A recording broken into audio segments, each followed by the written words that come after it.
James the Red Engine. Dear friends of Edward, Gordon, Henry, and Thomas, thank you for your kind letters. Here is the new book for which you asked. James, who crashed in the story of Thomas the Tank Engine, settles down and becomes a useful engine. We are nationalized now, but the same engines still work the region. I am glad, too, to tell you that the fat director, who understands our friend's ways, is still in charge, but is now the fat controller. I hope you will enjoy this book, too. The author, the Reverend Wilbur Awdry. James and the Top Hat.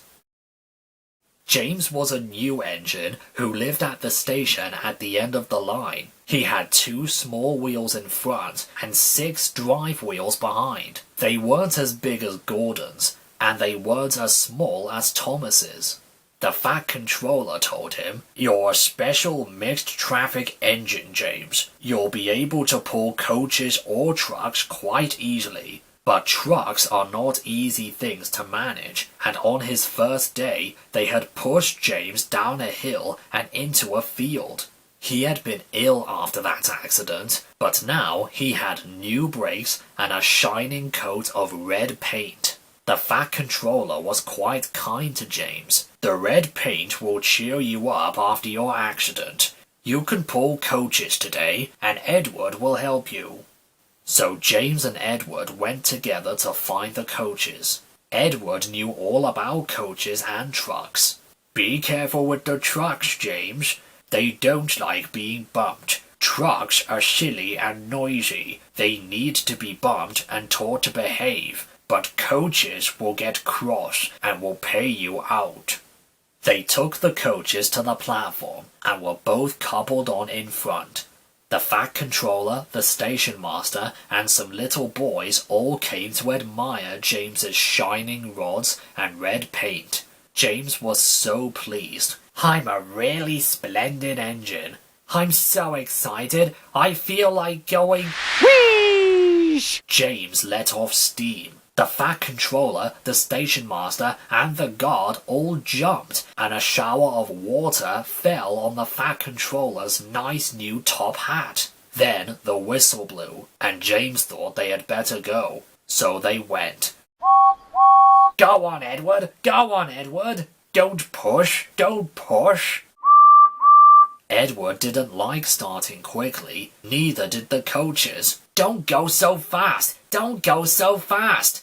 But James didn't listen. He just wanted to run away before the fat controller could call him back. He didn't even want to stop at the first station, and Edward had to say, "James! James! Stop at once!" Even so, 2 coaches in front were beyond the platform before they had stopped, and they had to go back to let the passengers out. Lots of people came to look at James, but as no one seemed to know about the fat controller's top hat, James felt happier. Presently, they came to the junction, where Thomas was waiting with his 2 coaches. Thomas was pleased to see James. "Hello, James. Feeling better?" "Yes, thank you." "That's right." "Oh, that's my guard's whistle. I must be off. Sorry I can't stop. I don't know what the fat controller would do without me to run this branch line." "Ta-ra!" And off he puffed with his 2 coaches into a tunnel. Edward and James pulled away from the junction.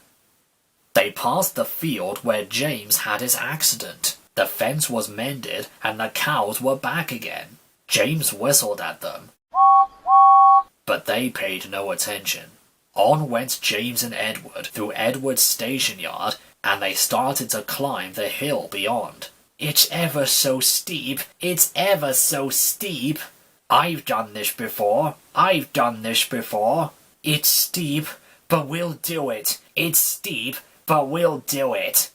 And the 2 engines puffed together as they pulled the train up the long hill. They both rested at the next station, and Edward told James the story of how Gordon was stuck on the hill and he had to push him up. James laughed so much he got hiccups. He made so much noise, he frightened an old lady in a black bonnet, and she dropped all her parcels. 3 porters, the station master, and the guard had to run after her picking them up. James got quieter in the shed that night. He had enjoyed his day, but he was a little afraid of what the Fat Controller would say about his top hat.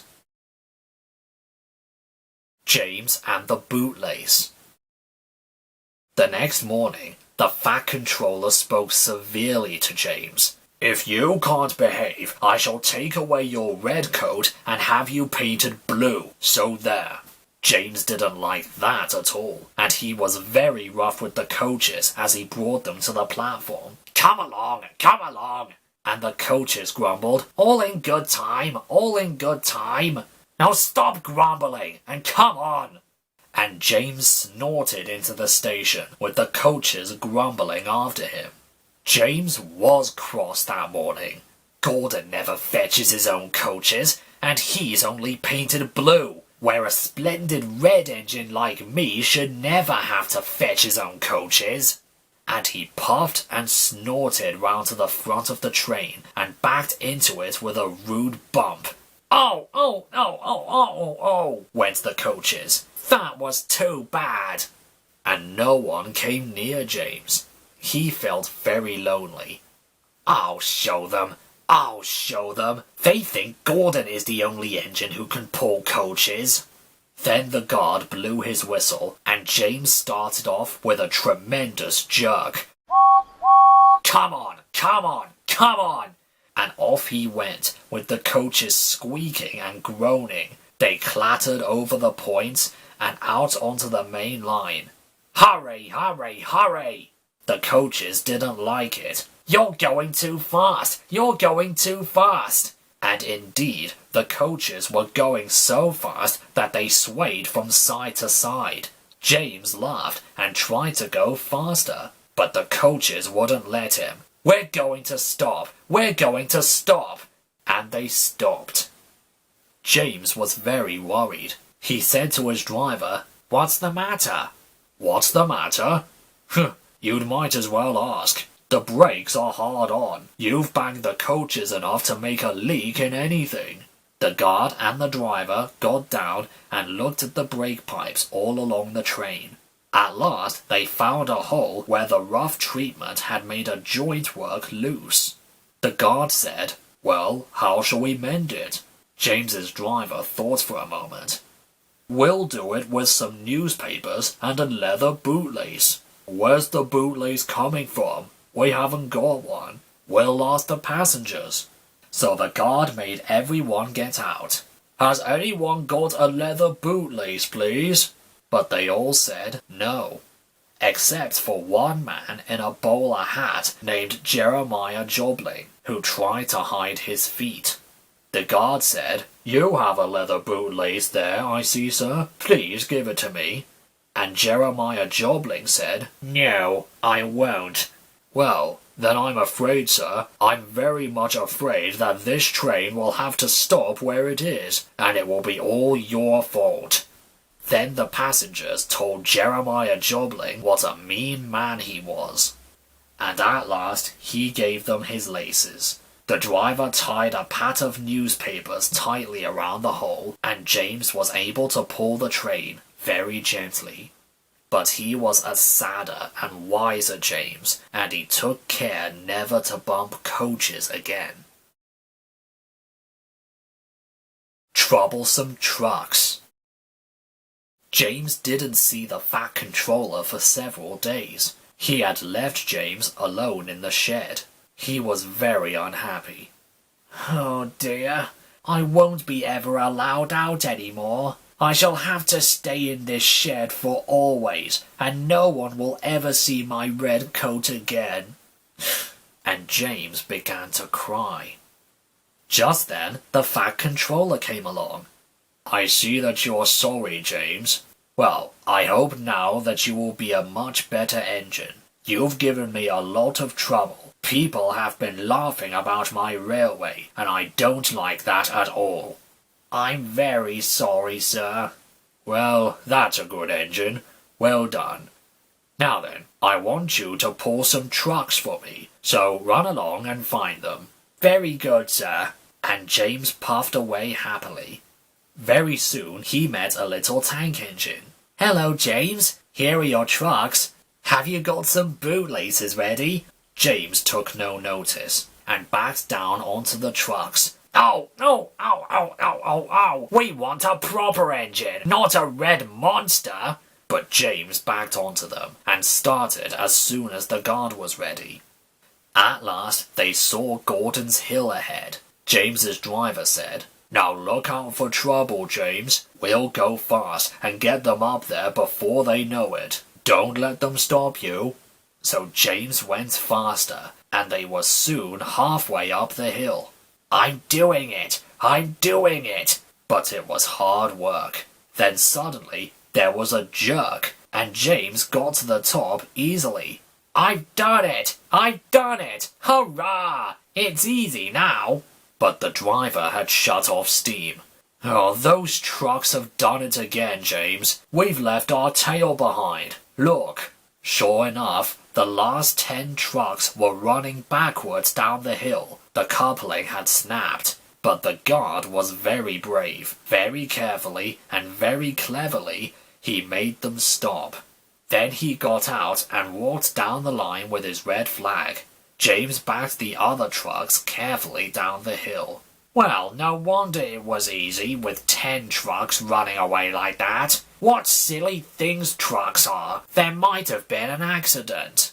Meanwhile, the guard had stopped Edward, who was pulling 3 coaches. Hello, James. Shall I help you? No, thank you, Edward. I'll pull them myself. Good. Don't let them beat you. So James got ready, and off he went. I can do it. I can do it. Edward whistled after him. You're doing well, James. You're doing fine. And James struggled up the hill, with clouds of smoke and steam pouring from his funnel. I've done it! I've done it! And James disappeared over the top. They reached their station safely, and James was resting in the yard when Edward went by. Well done, James. Well done. Then James saw, walking towards him across the rails, the fat controller. Oh dear, what will he say? What will he say? But the fat controller was smiling. I was on Edward's train and saw everything. You've made the most troublesome trucks on the line behave. After that, you deserve to keep your red coat. Well done, James. James and the Express. Sometimes Gordon and Henry slept in James's shed, and sometimes they talked of nothing but bootlaces. James tried to talk about engines who got shut up in tunnels and stuck on hills, but they wouldn't listen and went on talking and laughing. Gordon would say, You talk too much, little James. Now a fine, strong engine like me has something to talk about. I'm the only engine who can pull the Express. When I'm not here, they need 2 engines. Think of that! I've pulled expresses for years and years, and never once lost my way. I seem to know the right line by instinct. Now every wise engine knows, of course, that it's the signalman who works the points to make the big engines work on the right lines. But Gordon was so proud that he had forgotten. One morning he said, Wake up, James. It's nearly time for the Express. What are you doing? Odd jobs? Ah, well, we all have to begin somewhere, don't we? Run along now and get my coaches ready. And don't be late now. James brought Gordon's coaches to the station, and Gordon backed onto the train. He was showing off like anything. Make way there! Make way! The fat controller was on the train with other important people. The guard blew his whistle, and Gordon started. Look at me now! Look at me now! Goodbye, little James. See you tomorrow. and the coaches glided after him out of the station. James watched the train disappear around the curve. Oh dear, I wish I could pull the express. And then he went back to work. He brought some more coaches to the platform and was just being uncoupled when he heard a very mournful, quiet, and there was Gordon trying to sidle into the station without being noticed. Hello, Gordon. Is it tomorrow already? Gordon didn't answer. He just let off steam, feebly. Did you lose your way, Gordon? No, I didn't. It was lost for me. I was switched off the main line and onto the loop, and I had to go all the way round and back again. Perhaps it's instinct. Meanwhile, all the passengers hurried to the booking office. Look here, we want our money back. Everyone was making such a noise that the Fat Controller climbed onto a trolley and blew the guard's whistle. Now wait a moment, please. I will promise you a new train if you all just keep quiet. Now, Gordon here can't do it, but perhaps James will pull it for us. Oh, yes, sir. I'll try. So James was coupled on and everyone got in again. Do your best, James. I will, sir. And off James went. Stations and bridges flashed by. The passengers leaned out of the windows and cheered, and soon they reached the terminus.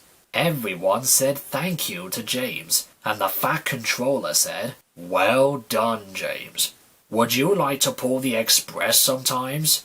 Oh, yes, please.